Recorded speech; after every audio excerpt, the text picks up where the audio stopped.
In today's tutorial, I'm going to show you how to make your mouse pointer larger or smaller on your Dell laptop, tablet, or desktop computer. So this should hopefully be a pretty straightforward process here, guys. And without further ado, let's go ahead and jump straight into it.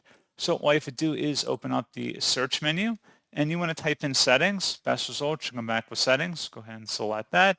On the left panel, you want to select where it says accessibility. And then on the right side, select where it says mouse pointer and touch. And then underneath mouse pointer and style, you may have to just go down to the next menu where it says size. You can drag it to left or right to make it larger or smaller, and that's all you have to do.